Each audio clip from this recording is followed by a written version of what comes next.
ያንን ሁሉ ህዝብ ስትፈጅ አየና ኢትዮጵያ አሁን ቱርኩን የምትመታበት ነገር የላትም፣ የምትበቀልበት ነገር የላትም። የኢትዮጵያ አምላክ ጾም አላቸው። የእኛ ኦርቶዶክሳውያን የ3 ቀን ጾም አወጅች ቤተክርስቲያኒቷ።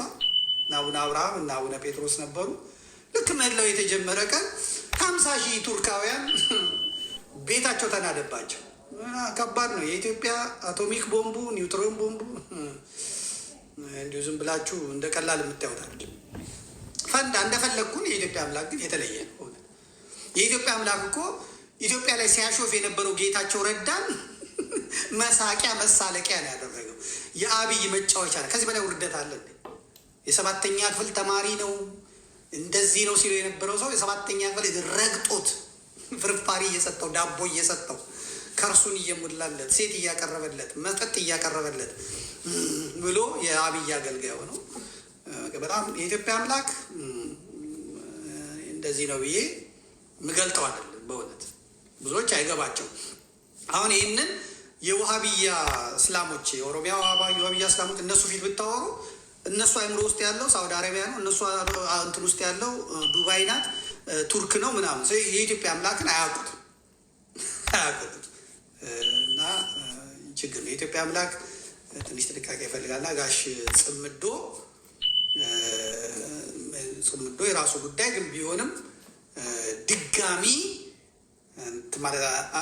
ይሄ ጽምዶ ማለት አሁንም አማራ ነው ባሪያ አድርጎ በአማራ ላይ ተሸጋግሮ በ83 4 ኪሎ ይሄ በ2010 4 ኪሎ በአማራ ትከሻ ላይ አድርጎ አሁንም ደግሞ በአማራ ትከሻ ላይ ሆኖ ለመግባት ከሆነ አይሳካም፣ አይሆንም፣ በፍጹም አይሆንም። አሁን አማራ በራሱ ቁመና ነው መነጋገር ያለበት። ሀሳቤ ያ ነው። በራሱ ቁመና ነው መነጋገር ያለበት። ከማንም ጋር አይስማማ አይደለም። ከኤርትራ ጋር መስማማት ይችላል፣ ከትግሬ ጋር መስማማት ይችላል፣ ከሱዳን ጋር፣ ከግብፅ ጋር፣ ከሶማሊያ ጋር፣ ከፈረንሳይ ጋር፣ ከአሜሪካ ጋር፣ ከፈለገው ሀገር ጋር መስማማት ይችላል። ግን አማራን ሆኖ ማለት አማራን ሆኖ ነው እንጂ አሁንም ደብረ ጽዮን ላይ ተቀምጦ ዘመነ ካሴ ደብረ ጽዮንን ይዞ በቃ ዘመነ ካሴ ወፍራም ነው ተብሏል እና ደብረ ጽዮን ቀጭን ነው ተብሎ መሸከም አለበት። እንዲያሆነ የእውነት ትክክል አለ። ነገዱ አንዳርጋቸው ማን ነው ስሙ ደመቀ መኮንን ወፍራም ነው፣ ከዛ መለስ ዜናዊ አጭር ነው ቀጭን ነው አይከብደውም ተብሎ እንደገና መለስ ዜናዊን 4 ኪሎ ያስገባው ኃይል እንደገና አሁን ደግሞ ዘመነ ወፍራም ነው ተብሎ ደብረጽዮን ቀጭን ነው ተብሎ መግባት ይሄ እኔ አይመስለኝም። እንደዚህ ትክክል አይደለም፣ ጥሩ አይደለም። መከባበር ወያኔዎች የራሳቸው የሚፈልጉት ነገር አለ፣ የራሳቸው ጉዳይ እዛ እነሱም እውነት ነው ተርበዋል፣ እውነት ነው የሚፈልጉትን ነገር አላገኙም። ሲጀመር የትግሬ ነፃ አውጪ ነኝ ብሎ ከአማራ ጋር መስማማት የለበትም። መጀመሪያም የትግሬ ነፃ አውጪ ነኝ ብሎ ኢትዮጵያን እንዲመራ መፈቀድ አልነበረበትም። ትግሬን ነፃ የሚያወጣ ኃይል እንዴት ነው ያን ስም ይዞ ኢትዮጵያን 20 ምናምን ዓመት የሚመራው? አሁን ጭራሽ የኦሮሞ ነፃ አውጪ ግንባር መሀል አዲስ አበባ ላይ በኢትዮጵያ ምርጫ ቦርድ ተመዝግቦ የተወዳደረ ነው።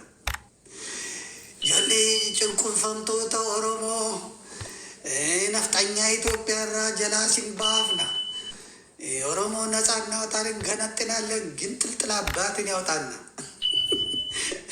ኢትዮጵያ ፈቅዳለ በጀት ሰጥታው ኢትዮጵያ ምርጫ ቦርድ የህዝብን ግብር ለኦነግ እየሰጠ ኦነግ አዲስ አበባ ላይ ሆኖ ኢትዮጵያ ገነጥላለሁ ገንጥል አባቴ አምላክ። ነገሩ በጣም ውስብስብ ነው። እውነት አስቸጋሪ ነው። ለፖለቲካ ይመች፣ ለትንተና ይመች፣ እንዲሁ ግራ የገባው ነገር ነው።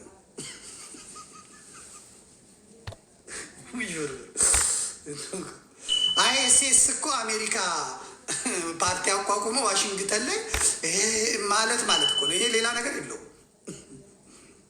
በጀቱ የኢትዮጵያ ነው። ብሩ ደግሞ የአማራ ገበሬ፣ ትግሬ ገበሬ ምናምን ግብር የሚገብረው። ከዛስ ኢትዮጵያ ገነጥላለሁ፣ ኦሮሞ ተጨቁናል፣ ኦሮሞ ተደብድቧል፣ ኦሮሞ ብዙ ችግር መጥቷል እና ገነጥላለሁ ይላል። ባንዲራ እያውለበለበ በቃ እንትን እንላለን ይላል። ገንዘቡ ሲያልቅ ደግሞ ኢትዮጵያ ምርጫ ቦርድ ሳንቲም አልቋል፣ ብር ጨርሳል፣ ማስታወቂያ ጨርሳል፣ አባል ጨርሰናል። ለምንድን ነው ኢትዮጵያን ገንጠ የኦሮሞ ኢትዮጵያ ገነት ጥላለሁ መድኃኒዓለም እንግዲህ ይህን ሁላ ላያስችል አይሰጥም እንዲህ እያለ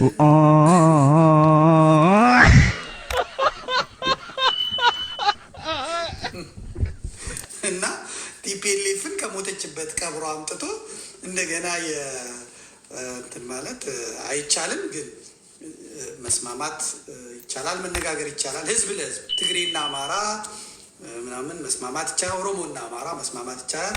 የሌባ ሁላ ግን ባይመጣ ጥሩ ነኝ ባይ ነኝ። ግን የትግሬዎቹ የአክቲቪስቶቹ እነ ማራማዊት እነማ ዘመነ ካሴ ድምፁ ራሱ ትላለች እኮ። እስኪ ቪዲዮ ያላችሁ ላኩልኝ በእናታችሁ። ማርያማዊት የምትናገረው ድምፁ ራሱ ግርማ ሞገሱ ምናምን ስትል ቤተልሔም እንኳን ዘመነን በዚህን ያህል አታከብረው። በእውነት ይቺ ኦሮሞቷ አዝማሪ ቤተልሔም ዳኛቸው መገርሳ አታከብረው እንዴ። ማርያማዊት እኮ አንደኛ ሆናለች። እኔ ምን ብያውን ስለ አማራ ፋኖ ልናገር በእውነት እንደው ቢሰድቡኝ ጀመር። አንተ ጋላ፣ አንተ ቆቱ፣ አንተ ኦሮሞ በአማራ ጉዳይ ያገባል ዋይ አንተ ጠንቋሊ። እነዚህ የቲፒኤልኤፍ ሰዎች ከነሱ ብሶ እኔ ሙልጭ አርገ ስል አያገባም፣ አንተ አያገባም፣ ድፋ አማራ እንደፈለግን የምናደርግ እኛ ነን። ዘመነ እስቲ ቆይ ልኮልኝ ይሆናል ሰዎች። እስቲ የኔ ማር ዘመነ ካሴ ድምፁ ራሱ ግርማ ሞገሱ ትላለች ማርያም ፓስተር ማርያማዊት። ትግሬና ጎንደሬ ናት አሉ።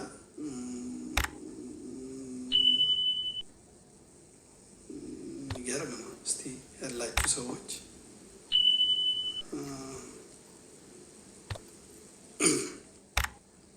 ያላችሁ ሰዎች መላክ ትችላላችሁ። እስቲ ማርያማዊትን ብንሰማት ጥሩ ነው ብዬ ነው። ማርያማዊት ፓስተር ማርያማዊት የትግሬ ፓስተር ደግሞ የሚገርም ነው።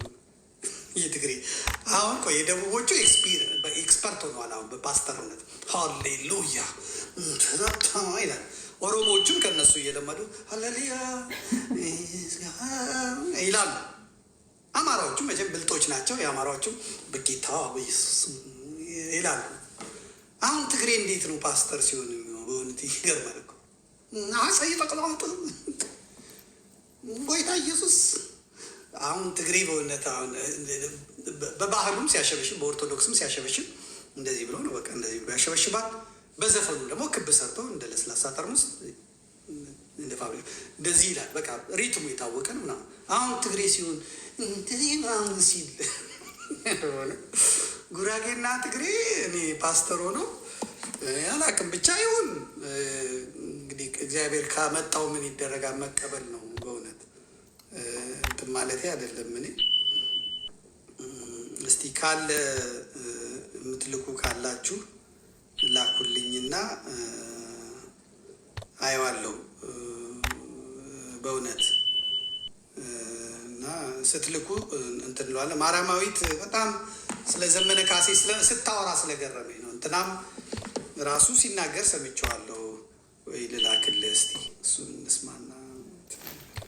ችግር ነው እናንተ የማታመጡብኝ ነገር የለም። እስቲ በእውነት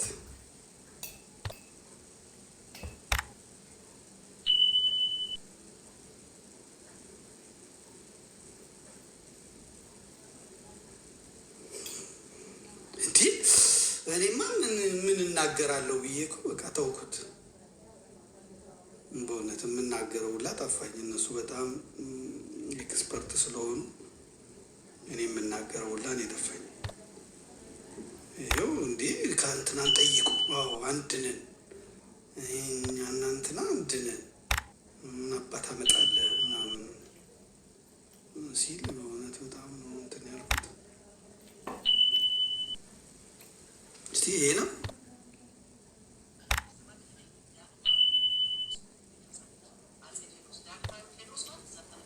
ኦኬ።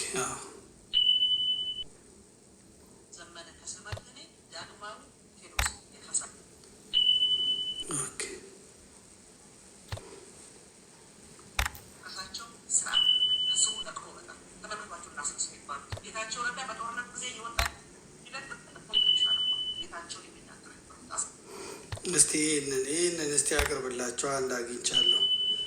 ድምፁ መልኩ ምናምን የምትልበት አለ። ሶስተኛውን ሁለተኛውን ተወውና እንትኑን ቆረጥ አድርጋ አዘጋጅልኝ እስቲ። እና በእውነት ጥሩ ነው እንደዚህ መመለሳቸው። በህይወቴ ኢትዮጵያ የምትባል ሀገር ፈርሳ ማየቴ ሲል የነበረ ስታሊን ገብረስላሴ ዛሬ ምሬን ጠይቁት። ምሬ ጌታ እነ ምሬን ራሱ ይሄ በደቂቃ ውስጥ የሚደርሰው ፓስታ ምንድን ነው ስሙ? ሲጻፉልኝ በደቂቃ ውስጥ የሚደርሰው ፓስታ ድሮ ልጆች የሚበሉት ይሄ ፓስታ የሆነ ቻይና ሀገር የሚሰራ ፓስታ ምንድን ነው? ኢንዶሚን። የአማራ ፋኖ ትግል ኢንዶሚን ነው። አማራ ኢንዶሚን ነው። በ3 ደቂቃ ሁሉ ነገር ያልቃል ብሎ ለነ ብርሃኑ ጁላ ሲያቃጥር የነበረ ሰው ዛሬ ዘመንን ጠይቁት፣ ሄኖኬን ጠይቁት፣ ብሩኬን ጠይቁት፣ ሀብቴን ጠይቁት አምን ሲል ሰምቼው እኔማ ምን ልናገር በቃ ብቻዬን ሆንኩኝና ተውኩት። እኔ ምኑን እናገረዋለሁ? እስቲ ያሰማልን አንድ ጊዜ ቶሎ በል። እሱን ጨርሰን ወደ መከላከያ እንሄዳለን። መከላከያዎች በእውነት መልእክት ልከውልኛል። የእነሱን ምክር እሰጣቸዋለሁ ለመከላከያዎች። አርበኛ ዘመነ ካሴን ፓስተር ማርያማዊት እንግዲህ በእናቴው ምናምን ጎንደሬ ነኝ አለች፣ በአባቴ ትግሬ ነኝ እንደዚህ ነው የምትለው። ፓስተር ናት፣ የትግሬ ፓስተር። አሌሉያ። እስቲ ፓስተር ይቀጥሉ።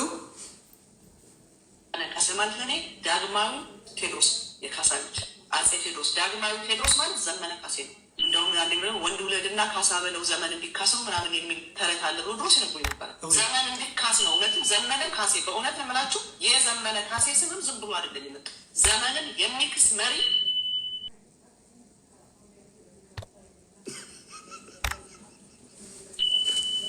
ጉድ እኮ። እሺ ይሄ ልጅ ግን ካሳ አባቱ ይጣላል። ዘንቤ በጣም ጓደኛዬ ነው። ግን ዘመነ ካሴ በውቄ ብሎ ነው ሲተዋወቀኝ የነበረው። ይሄ ድሮ ጀምሮ ትንግርት አለ አለች፣ በቃ ንግርት አለ አለች እኮ። እና ዳግማዊ አፄ ቴዎድሮስ ነው አለ። እና ኦኬ እንቀጥላለን። እንግዲህ እስቲ ደግሞ እንትናን ኢትዮጵያ ትፈርሳለች የሚለውን ደግሞ አምጣልኝ እስቲ። እኔ ስማቸው ሁሉ እኮ ጠፍቶኛል። እኔ በእውነት እሱ በደንብ ነው አሁን በቃሉ ነው የሚይዛቸው። እኔ ወረቀት አይቼ ነው አሁን የአማራ ፋኖዎችን በቃሌ እየጠፉኝ ነው። እስቲ ቀጥል። ተፋይተን እንዳፈር ነው ሁሉ የትግራይና የአማራም ወደ ኖርማል መመለሱ አይቀርም። ይመለሳል እንጂ ወንድሜ ዘመነ ካሴ ጠይቀው፣ ተመልሷል አልተመለሰም ጠይቀው፣ ተፈረማመን ጠይቀው፣ ዝናቡን ጠይቀው፣ ሄኖክን ጠይቀው፣ ምሬ ወዳጆን ጠይቀው፣ ሁሉም አዲስ አበባ ያሉትም ምናምን ጠይቃቸው። ጎንደር አላለም እንደ እስቲ ከጎንደር ማንን ጠቀሰ? ጆኒ ምናምን አላለም። ጎንደር ቂም እንደተያዘበት ነው፣ ወልቃይት ስላለ መሰለኝ። በወሎ እንኳን ያው እንትንን ስላገኙ አላማጣን ምናምን ስለያዙ ችግር የለም። ጎንደር ግን እስካሁን ከባድ ይመስለኛል። እና ብቻ አስቸጋሪ ነገር ሁሉ ስብስብ ነው። ወደ የሚቀጥለው